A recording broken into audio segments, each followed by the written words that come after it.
Hey everyone, welcome back to MYC Uncensored's Women in STEM podcast series.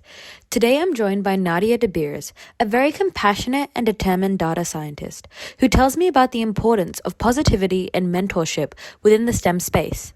So, without further ado, let's get into it. Wow.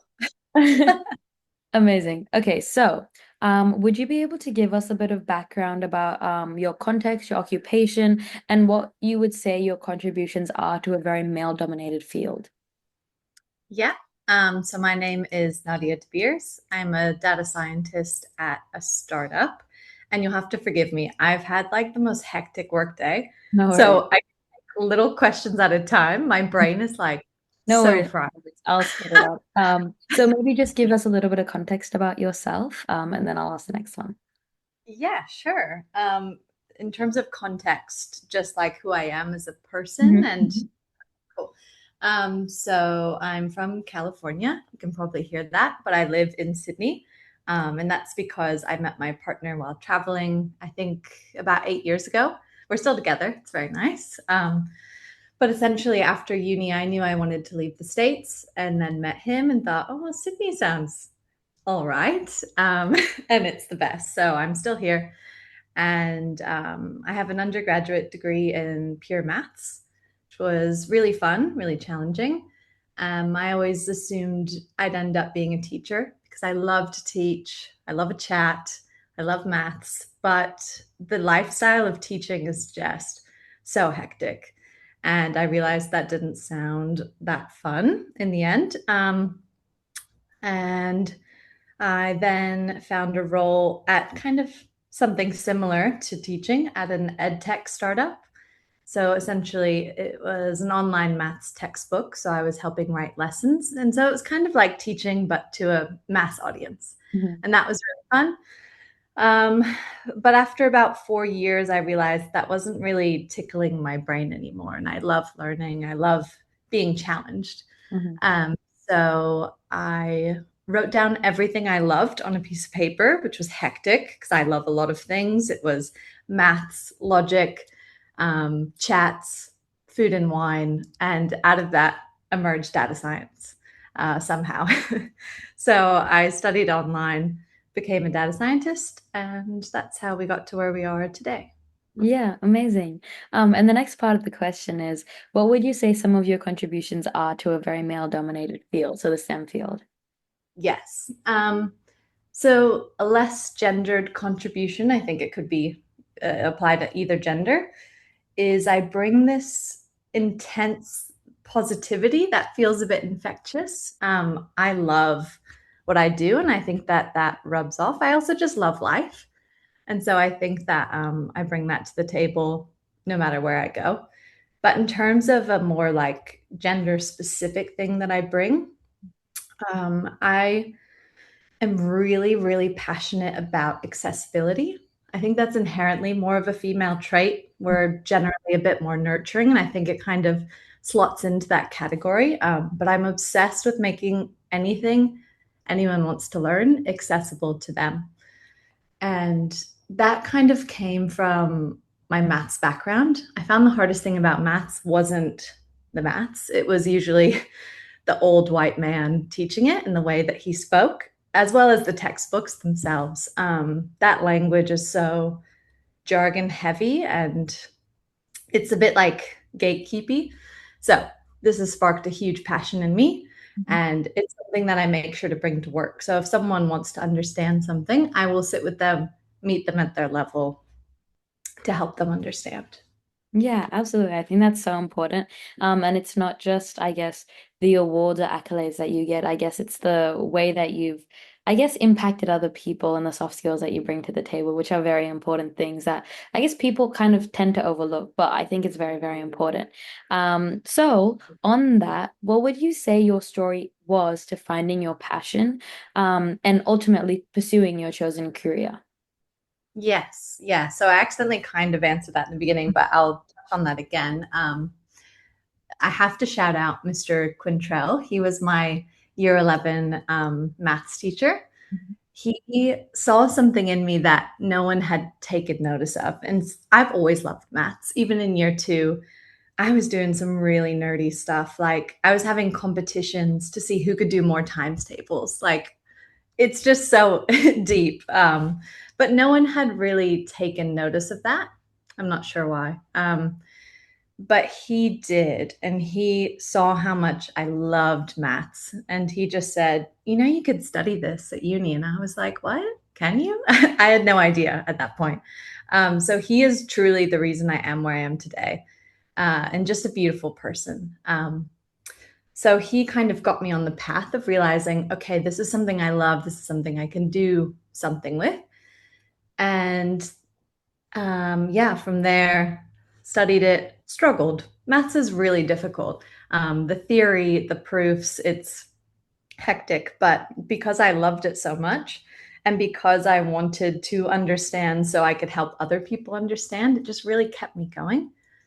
And from there, yeah, got my job at the ed tech startup, realized I love startups. I love the hustle, but also the people that are drawn to startups. They're really like, not no nonsense, but the work ethic is really strong. I've worked in one non-startup and I was like, oh, where am I?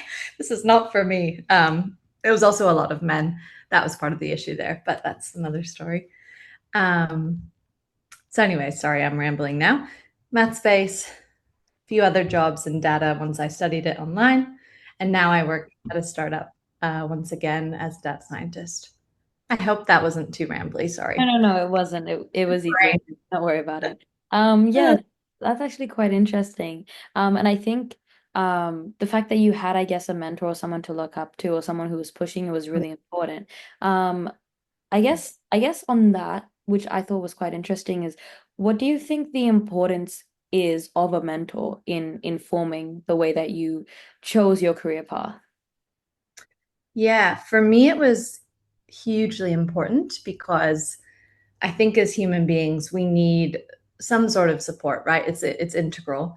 And I didn't have a huge support system outside of school, like at home.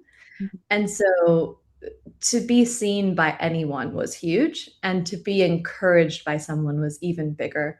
And so for me, it was everything. Like I genuinely don't think I would have, well, I just have no idea where I'd be without a mentor. And I've seemed to collect a few mentors throughout my career, and they have this way of seeing you, understanding you that is so important, especially in STEM. It's not a very soft space to be.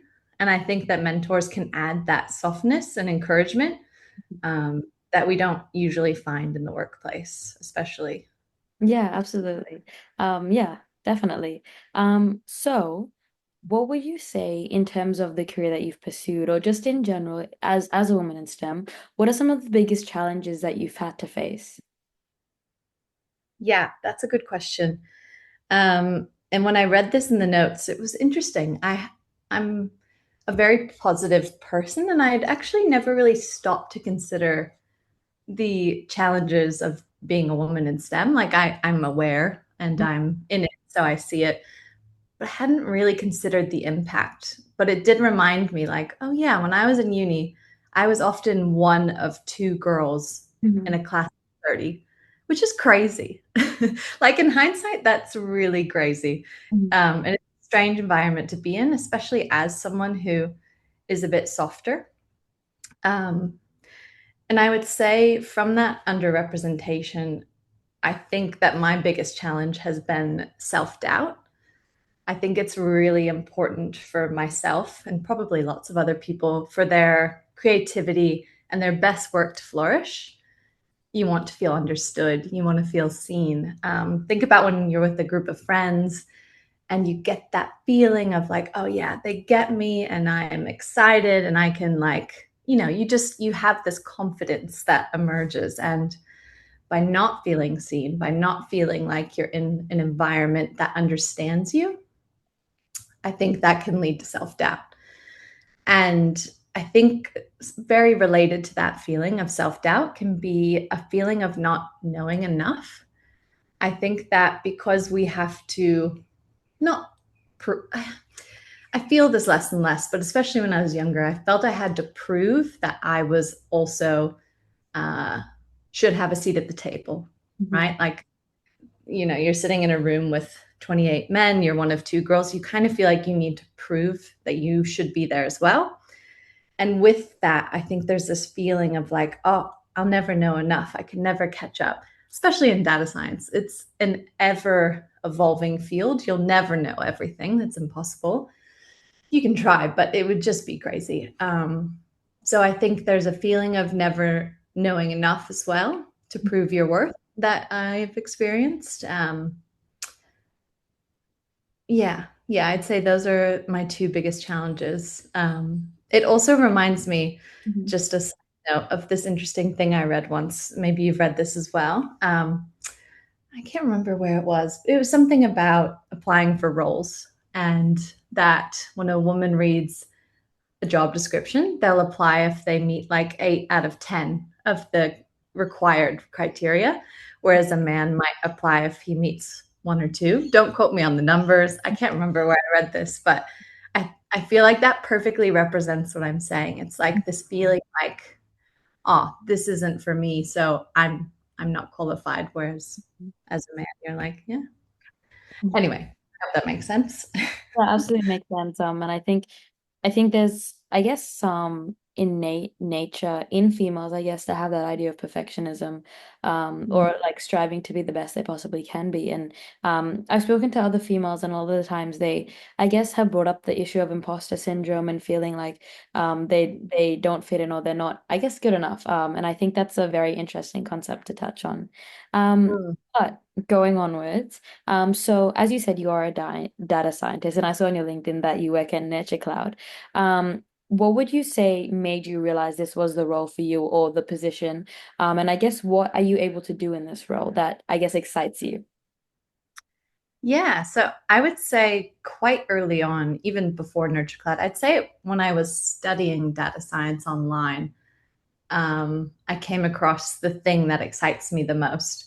Mhm. And I'm going to try my best to describe it, but I get this feeling all the time, and it gives me an overwhelming sense of excitement and joy, and I just feel so lucky that I get to experience this all the time. So quite often in my work, studies, what have you, I will be given a simple problem. It's like, let's think of an example. Find the the number one song out of this person's playlist, right? Mhm. That sounds pretty easy. We'd maybe see how long they listen to the song, something like that. What seems really easy at the onset of the problem is 9 out of 10 times incredibly challenging. That could be because of the underlying data we have access to. It could be because of timing issues. It could be because that data doesn't exist. Mhm. There's always going to be something that makes the simple problem inherently complex.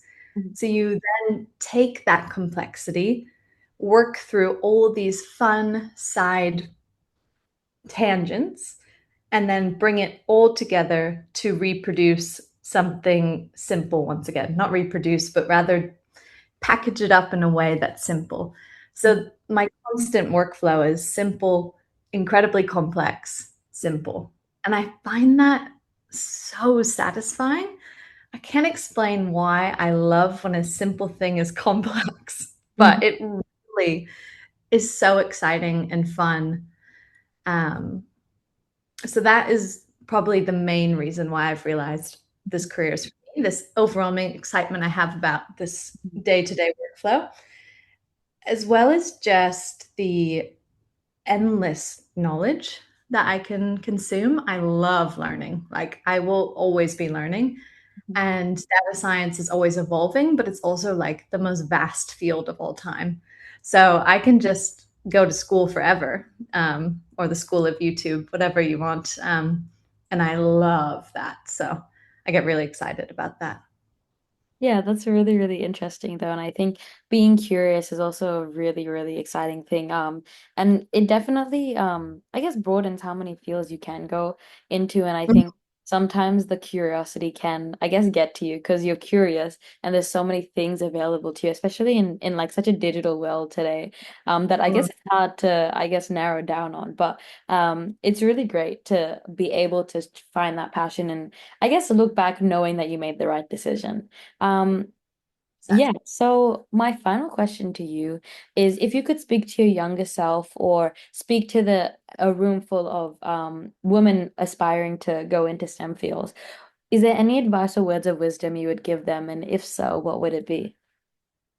Yeah, yeah. I've got two that I think I would give. And I don't feel like I'm qualified to give advice, but I have a lot of anecdotal evidence, right? So I'm basing these on that. Mhm. Um, my first piece would be to build a community. A community is everything, similar to what we were talking about with mentors. Having support systems is so vital. And building a community that's career specific is Mhm. also incredible for your self-esteem and that self-doubt we were talking about. It really quietens. I don't know. I think it gets quiet, let's say, when you build up a community of like-minded people, and that could be women and men, whoever else. It's so powerful to get to talk socially about your career and your passions as well. Like, I don't know about you, but I don't know if you talk to your parents too much about STEM, or it could be anything, right? Like, it's hard to find friends and family who understand what you're talking about all the time. And so, having that community that's field specific, it's just everything. It's totally changed my life to build a community. I've done so in some really nice ways. I have a Women of Nurture Cloud group that I created. So we get together and talk about being a woman in STEM. I'm also part of a data science monthly talk committee. And that's just really opened my eyes to the fact that, oh, data scientists can be social as well. And they can talk about these things over a drink. It's so important and it's so powerful and it's so good for your self-esteem. The last thing I'll say about that is generally when you're building a community in your field, Mhm. you're starting from scratch a lot of the time. That's at least my experience because I studied online. I didn't go to uni in Australia, so I didn't know anyone here.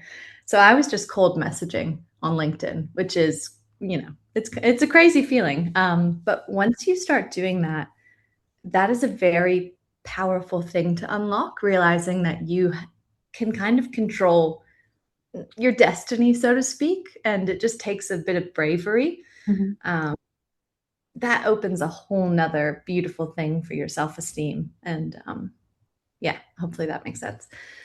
My Yeah. other piece of advice would be, and this is more like woo woo, but to be the woman who you would want to see, right? Like that woman might not exist for you. You might wish you knew a powerful female data scientist, but you don't. But you could be that person for someone else, right? So I use that to inspire myself at least. Yeah, absolutely. No, but very, very insightful. And I think the idea of being your own role model, if I guess you don't see any, is really important and a really interesting concept as well. Um, but that's all the questions I had for you, and thank you so much for your time. Is there anything else that you'd like to add to the interview? Let me see, I jotted down some notes. Let me see if I didn't mention anything. But I feel we've pretty much covered it. Mhm. Yeah, I think those are pretty much all the bits that I've written down. Do you have any other cool? Oh, wait, did I talk about the exciting bit of the job? Yes, I did. Yes, I Yeah. did. Oh, you did have a question though about what someone um, Would want should. to consider. Oh yeah, I missed that. Yeah, absolutely. If we can get into that, that would be amazing. Any considerations or I guess more tedious aspects of the job that if someone were to go into your career, I guess would definitely have to think about the fact that the job is not always rainbows and butterflies. Yes. So, something that I find incredibly exciting yet daunting at the same time is the fact that the world of data is entirely gray area. Like there's literally nothing about it that's black and white, which can be really difficult for some people to exist in that space. I get it. I find it difficult, especially certain times. Like there's something about that that's very unsettling, yet also very exciting. So if you're not totally comfortable with having to make hard decisions and make decisions every single day, then it's probably not the right space. But on the other side, if that excites you and you like the complex problem solving, it is the most fun career. Like I genuinely love data science so much and would recommend it to anyone who is comfy with that challenge. Yeah, absolutely. Definitely. And I think problem solving is such an important skill.